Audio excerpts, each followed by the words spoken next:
بسم اللہ الرحمن الرحیم۔ السلام علیکم ناظرین، عمران خان کا سپاہی ایک اور ولاگ کے ساتھ حاضر ہے۔ عمران ریاض خان نے سب صحافیوں اور خاص طور پر سیاسی لوگوں کو خبردار کر دیا ہے کہ مریم نواز صاحبہ وزیر اعظم بننے جا رہی ہیں، تو تمام لوگ اپنی اپنی ویڈیوز کا خیال کریں، کہیں اپنی ویڈیو نہ بننے دیں اور اپنی شلوار کے نالے اور پینٹ کے بیلٹ مضبوطی سے باندھ کر رکھیں، کیونکہ یہ کام اب ہونے والا ہے، کیونکہ مریم نواز اپنی فطرت سے مجبور ہے۔ چور چوری سے جائے، ہیرا پھیری سے نہ جائے۔ آئے میں آپ کو ان کی ویڈیو دکھاتا ہوں۔ عمران خان کو چاہنے والے ہمارے چینل کو ضرور سبسکرائب کریں۔ مریم نواز صاحبہ کو وزیر اعلیٰ پنجاب لگانے کی تیاری ہے۔ بھائی جان اپنی ویڈیو نہ بنا دینا، نالے نولے کس لو اور بیلٹیں باندھ لو، کیونکہ کسی کی بھی ویڈیو باہر آ سکتی ہے اب پنجاب میں۔ شہباز شریف تو ایسا انسان ہے جس نے ایک ایس پی کو ڈرا دھمکا کر اس کو اپنی بیوی سے طلاق دلوائی اور پھر خود اس سے شادی کر لی۔ اس نے خود خفیہ شادی کر رکھی ہے۔ نواز شریف صاحب بھاولپور کے لال سوہنرا ریسٹ ہاؤس میں ہر ماہ ریسٹ کیا کرنے جاتے تھے؟ رنگ رلیاں منانے جاتے تھے۔ انہوں نے جنگل میں وہ ریسٹ ہاؤس بنوایا ہی اس مقصد کی خاطر تھا، اور ساتھ ہیلی پیڈ بھی موجود تھا جہاں پہ ان کو آنے جانے میں آسانی ہوتی تھی۔ وہاں کا سارا علاقہ ان کے کرتوت جانتا ہے۔ مریم نواز وہ عورت ہے جس نے اپنی پارٹی کے نمائندوں تک کو نہ چھوڑا۔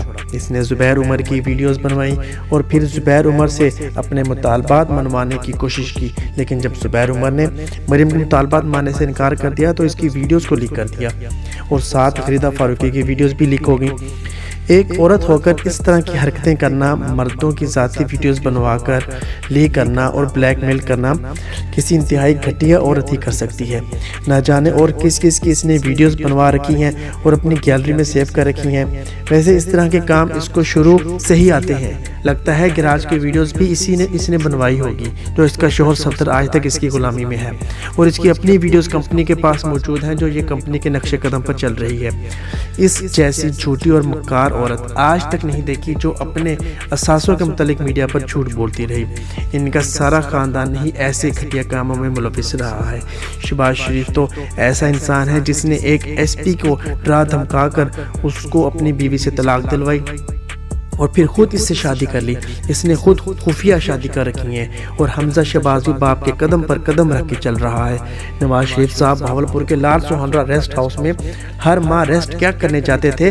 رنگ رلیاں منانے جاتے تھے۔ انہوں نے جنگل میں وہ ریسٹ ہاؤس بنوایا ہی اس مقصد کی خاطر تھا، اور ساتھ ہیلی پیڈ بھی موجود تھا جہاں پہ ان کو آنے جانے میں آسانی ہوتی تھی۔ وہاں کا سارا علاقہ ان کے کرتوت جانتا ہے، اور ایسے گھٹیا ہیں کہ عمران خان پر بہتان لگانے سے باز نہیں آتے، اپنا گریباں نہیں دیکھتے، اور عدت نکاح پر بھی زبان بند نہیں کرتے۔ لیکن اللہ سب دیکھ رہا ہے، وہی عزت دیتا ہے، وہی ذلت دیتا ہے۔ آج عمران خان کو یہودی ایجنٹ کہنے والا خود عمران خان کی سچائیوں کی گواہی دے رہا ہے۔ عمران خان نے سب کو سمجھانے کی بہت کوشش کی تھی، لیکن سب حقیقت جانتے تھے کہ عدم اعتماد باجوہ نے کروایا ہے۔ آج عدم اعتماد کا ذریعہ بننے والا خود بول اٹھا کہ عدم اعتماد باجوہ نے کروایا۔ خیر، اب بات یہ ہے کہ اگر اب پی ٹی آئی کا JUI سے اتحاد ہو بھی رہا ہے، یہاں کوئی انوکھی بات نہیں ہے، جب بلاول بینظیر کی جعلی نازیبہ تصویریں ہیلی کاپٹر پر سے گرانے والوں کے ساتھ اتحاد کر سکتا ہے، جب شہباز زرداری کو سڑکوں پر گھسیٹنے کے بعد اس کی قدم بوسی کر سکتا ہے، تو تحریک انصاف کیوں کسی کے ساتھ اتحاد نہیں کر سکتی؟ ویسے ہم کل بھی کہتے تھے اور آج بھی کہتے رہیں گے کہ ہمیں عمران خان کا ہر فیصلہ دل و جان سے قبول ہے، لیکن مولانا صاحب ایک بات یاد رکھیں کہ ہم اتنی جلدی مولانا صاحب کا پیچھا نہیں چھوڑیں گے۔ مولانا صاحب جتنی مرضی توبہ کر لیں، ان پر اعتماد کرنے میں وقت لگے گا۔ مولانا پہلے یہودی والا فتویٰ واپس لیں، پھر ہم ان کو ڈیزل کہنا بند کر دیں گے، کیونکہ مولانا صاحب کا کچھ پتہ نہیں چلتا کہ ہو سکتا ہے کہ وہ یہ سب کمپنی کو دھمکانے کے لیے کر رہے ہوں۔ مولانا صاحب کو اگر صدر بنانے کا وعدہ نہ کیا گیا تو کمپنی سمیت سب کی عزت چوک میں لٹکائے گا۔ ویسے تحریک انصاف کو مشورہ ہے کہ ان کو چاہیے کہ وہ مولانا صاحب کو ہڈی ڈالیں اور پھر اس کا منہ کمپنی کی طرف کر دیں۔ بس پھر تماشا دیکھیں، مولانا صاحب کمپنی کا چٹا کھٹا کھول کے رکھنا شروع کر دیں گے۔ مولانا صاحب کو پتہ ہے کہ PDM دور حکومت میں انہوں نے عوام پر جو ظلم کیا، اسی کا نتیجہ ہے کہ ان کو ووٹ نہیں ملا۔ اب جو لوگ کہہ رہے ہیں کہ انصافی مولانا کو پہلے تو ڈیزل کہتے تھے، اب کیا کہیں گے؟ تو ایسے لوگوں کو یعنی نون لیگی پٹواریوں کو یاد کروا دو کہ مولانا کو ڈیزل کا لقب خواجہ آصف نے دیا تھا، وہ خواجہ آصف جو 2 سال مولانا کی گود میں بیٹھا رہا تھا۔ ہم تو آج بھی کہتے ہیں کہ ڈیزل قابل یقین نہیں ہے، لیکن جو کچھ پاکستان میں ہو رہا ہے تو اگر اس قسم کے اتحاد سے ملک میں بہتری آتی ہے تو ٹھیک ہے۔ پھر یہ یاد رکھیں کہ ڈیزل سے اتحاد حکومت میں آنے کے لیے نہیں کیا جا رہا، اس کی 2-4 سیٹوں کی تحریک انصاف کو ضرورت نہیں ہے۔ اتحاد کی اصل وجہ یہ ہے کہ مولانا کمپنی کے سارے کالے کرتوتوں سے واقف ہے۔ جو کچھ فضل الرحمان نے پریس کانفرنس میں کمپنی کے بارے میں کہا، اگر کوئی اور جماعت کہتی تو اب تک اس کا سافٹ ویئر اپڈیٹ ہو جانا تھا۔ اس وقت اصل ضرورت اس بات کی ہے کہ سیاست سے مداخلت ختم کی جائے۔ سیاستدانوں کی لڑائیاں ملک کو اتنا نقصان نہیں پہنچاتی جتنا دیگر عناصر کی مداخلت نقصان پہنچاتی ہے۔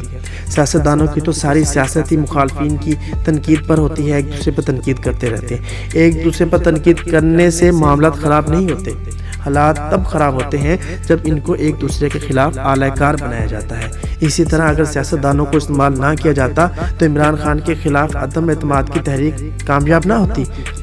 امریکہ نے ڈونلڈ کے ذریعے قمر جبرل باجوہ کو سائفر بھیجا جس میں لکھا تھا کہ عمران خان کی حکومت ختم کرو تو ہم تم کو معاف کر دیں گے، تو باجوہ سے دھمکی برداشت نہ ہوئی اور سیاستدانوں کے ذریعے عدم اعتماد کروایا اور کہا کہ اس کی حکومت ختم کرو۔ تب تمام سیاسی پارٹیاں اور عدلیہ بھی، جس میں عمر عطا بندیال چیف جسٹس تھا، سب نے مل کے اس گھناؤنے کام کو سر انجام دیا۔ اب مولانا نے عمران خان کے بیانیے پر مہر لگا دی ہے کہ سائفر ایک حقیقت تھی۔ اب بات اتنی ہے کہ اگر مولانا فضل الرحمان نے فیصلہ کیا ہے کہ کٹ پتلی نہیں بنے گا تو مولانا کو ایک موقع ضرور ملنا چاہیے۔ اب تک کے لیے اتنا ہی، اپنا خیال رکھیے گا۔